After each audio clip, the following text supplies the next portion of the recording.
People say there comes a time in life when everything settles, when surprises fade, and the past becomes just that, the past. But whoever said that never received a postcard from someone who was supposed to be gone forever. It arrived on a Wednesday morning at Willow Pine's retirement home, tucked between a pamphlet on arthritis therapy and a newsletter no one reads. A single postcard, no return address, no signature. Just 5 words, scratched in handwriting I hadn't seen in 40 years. See where it began, eh? I stood there, staring at it like it had teeth. My hand shook, not from age, but from something deeper, recognition. The looped tail on the letter, A. The delicate upward slant of each line. It couldn't be. Alice, I whispered out loud, my voice cracking. It was my sister's handwriting. I hadn't spoken her name aloud since 1985, the year everything shattered. Alice and I weren't just sisters. We were halves of the same soul. Born 3 years apart in the dust-colored town of Eureka, Nevada, we grew up chasing tumbleweeds and dreaming under endless skies. She was the wild one. I was the cautious one. But we were inseparable. Until the summer I turned 36 and our mother died. That was the year the will was read. The year secrets came out. The year Alice accused me of hiding something I didn't even know was hidden. A second bank account our mother had left in my name alone. I tried to explain, but she wouldn't listen. Or maybe I didn't fight hard enough. Maybe I let her walk away because I was too proud to call after her. She left town the next day, and she never came back. I wrote letters. 1, then 2, then 6. No reply. Eventually, I stopped trying. I told myself she didn't want me in her life. I told myself it was her fault.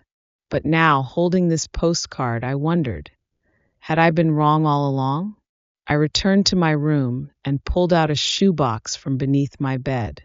Inside were old photos, ticket stubs, and one folded letter in fading ink.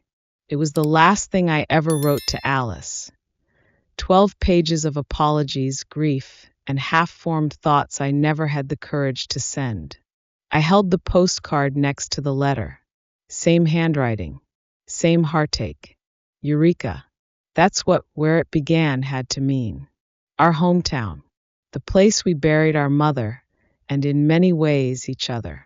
I opened the top drawer of my nightstand and pulled out a black and white photo of the two of us. We were standing in front of the carousel at Carson Park. She had a popsicle in one hand, the other tossed around my shoulder. That summer, she'd carved both our names into the old oak tree near the river. E+A. Sisters always. No matter what. The tree might still be there. Maybe the house too. I knew one thing for certain. I had to go. There was one Greyhound route still passing through Eureka. It left from Tucson at 6:15 p.m., the last bus of the day. No transfers. A straight shot through the Nevada desert, carrying passengers who didn't belong anywhere in particular. I packed light, a sweater, my toothbrush, the photo, and both the letter and postcard. I wrote a quick note for the receptionist at Willow Pines. Gone to find someone I lost. Eleanor Fields, I didn't know what or who I would find. But I knew this much. At 76 years old, I was finally ready to look backward and stop running from what I'd left behind. Malee bonds are rebuilt. The Tucson Greyhound station smelled like overcooked coffee and rain on concrete. The kind of place where time hangs crooked on the walls and people pretend they're invisible. I boarded just before sunset. There were only 6 of us on the bus, not counting the driver. I chose a window seat near the front. The desert sky was still glowing with heat, a bruise-colored horizon stretching endlessly west. As the bus pulled away from the station, I felt the familiar ache in my knees, the arthritis acting up again. But it wasn't just my body that hurt. It was something else, something deeper. Like the moment you open a door you locked decades ago and realize the air inside still holds your scent. Behind me sat 3 other passengers. First, there was Miguel, a construction worker in his 50s, face leathery and eyes rimmed with sadness. He carried a small backpack and a photograph tucked in his wallet. I caught a glimpse when he leaned forward, a little girl in a hospital gown, smiling through the pain. Across the aisle was Jasmine, maybe late 20s, maybe early 30s. Hard to tell under the hoodie that swallowed her frame. Her earbuds were in, but she kept glancing at her phone like she was waiting for someone who had already decided not to come back. And 2 rows behind me sat Howard, older than all of us. Vietnam vet, maybe. His knuckles were spotted with age, his army bag held like a sacred relic. He stared out the window like he'd seen every version of the world and wasn't impressed by any of them. The driver, Paul, a soft-spoken man in his 40s with kind eyes and a voice like gravel, glanced at us through the mirror. "Folks," he said, "we're off for a long ride. Few stops. Little noise. Try to sleep if you can." No one answered. Silence was our unspoken agreement. We rode in that quiet for nearly 2 hours, the engine humming like a lullaby none of us wanted to hear. At some point, Jasmine drifted to sleep. Miguel sat rigid, his fingers pressed to the photograph in his lap. I watched him through the reflection, wondering what story he carried and why it had brought him into the same metal box barreling through the desert night as me. Howard was the first to break the silence. "Eureka, huh?" he said, his voice low and gravelly. "I knew a girl from there once. Years back. Long time." I turned slightly. "That's where I'm headed." He gave a soft nod. "Not much left there now." "That's okay," I said. "I'm not going for what's there." He paused, then looked at me directly. "What are you going for?" "A goodbye," I replied. One I never got to say. That shut him up, and not in a bad way. He just looked out the window again, his fingers tapping something unseen on the armrest. Maybe a rhythm from a past life. And me, I sat back, the photo of Alice in my bag, her name thudding in my chest like a second heartbeat. Outside, the desert stretched on, endless and unchanging. But inside that bus, something had already started to move. Not the wheels. My heart. The town hadn't changed much. Or maybe the world had simply moved on and left Eureka behind. The bus dropped me off near a battered old gas station, its sign swinging in the wind like a slow pendulum. The same sun-faded Route 50 cafe sign still hung in the window of the diner across the street. It looked abandoned, like everything else. I stood on the sidewalk, suitcase in hand, as the Greyhound vanished in a cloud of dust. No taxis, no cars, no people, just wind, heat, and silence. I walked down Main Street. Every step seemed to echo. Each boarded-up window, each faded storefront pulled me back into the past. There was the ice cream shop Alice and I used to visit after school. Just a boarded window now. I could almost hear her laugh, high and defiant, when she'd ask the man at the counter for a triple scoop and don't skimp on the sprinkles. Half a mile down the road stood our childhood home, leaning slightly to one side, like it had aged right along with me. The paint peeled in long strips from the porch. One shutter hung by a single rusted hinge. But the front door opened without a creak, like it had been waiting. Inside, it smelled of dust and dry air, but not of decay, not of death. There were no cobwebs, no mold. Someone had been here recently. The living room was empty except for a small wooden crate tucked in the corner. The wallpaper, those faded rose vines I used to hate, was still here. still clinging to the walls like memory. I moved through the house slowly, each room a museum of ghosts. The kitchen still had the same cracked tile, the same squeaky floorboard near the sink. Upstairs, the hallway led to the bedroom Alice and I had shared until we were both too old and too stubborn to keep sharing. That room was brighter than I expected. The curtains, faded but intact, were pulled back to reveal the sun streaming in. And on the bed, our old bed, sat a manila folder tied with twine.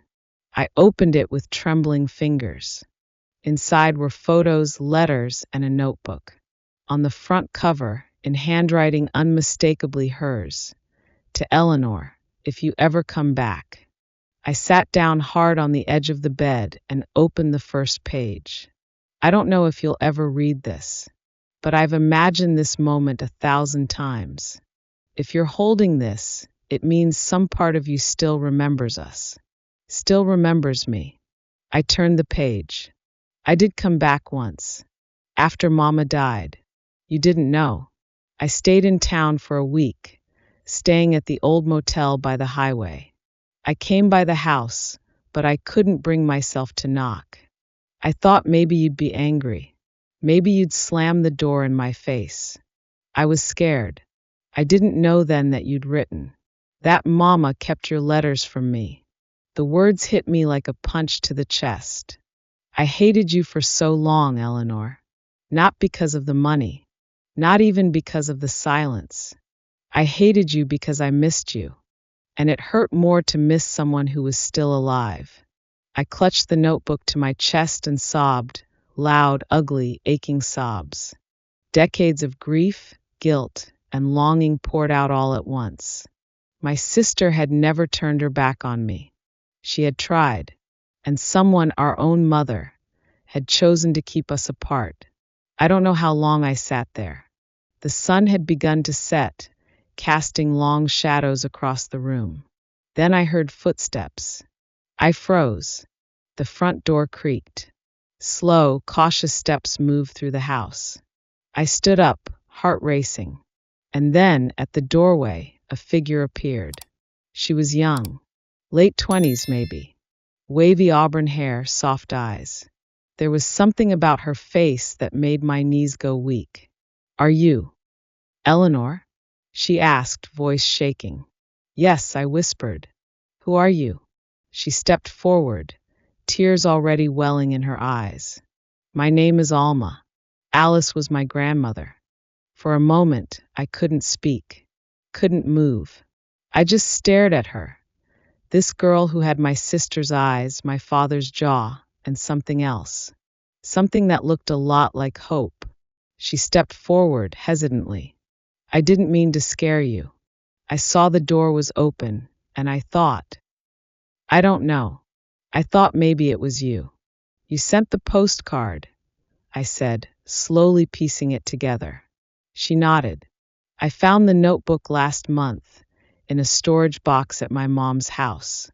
I read all of it, every word. Letters, photos, memories I never knew she had. And I saw your name everywhere." Alma reached into her bag and pulled out a small envelope. "I was going to mail this to you, but I wasn't sure if you were still alive, or if you'd want it. I knew she had a sister named Eleanor, and I found a record of you at the retirement home. So, I came here.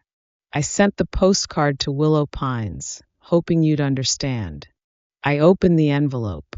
Inside was a letter, printed and simple, but warm. "Dear Eleanor, I never met my grandmother. She passed before I was born. But through her writing, I feel like I know her. And through her, I feel like I know you. You meant everything to her. You were the piece of her life she never got back. And I think some part of her hoped, even as she got older, that one day you'd find your way home. I believe you were meant to see this, not to grieve, but to heal. You are not forgotten. You are not alone. With love, Alma Bellamy." Tears fell, but they were soft now, cleansing. I reached for Alma's hand. She let me hold it, We sat there, two strangers bonded by blood and memory, in a house that once held everything. I thought I came here to say goodbye, I said finally. But maybe, Alma replied, you came to start again. Later, we walked out to the oak tree near the river. It was still standing, crooked but strong. The initials were still there, faint but visible. E+A. I took a key from around my neck and handed it to Alma. It's yours now, if you ever want it. She smiled. I think I will. As the sun dipped below the horizon, we stood side by side, looking out over the land that raised us. The silence was different now, no longer empty but full of echoes, full of forgiveness, full of something new.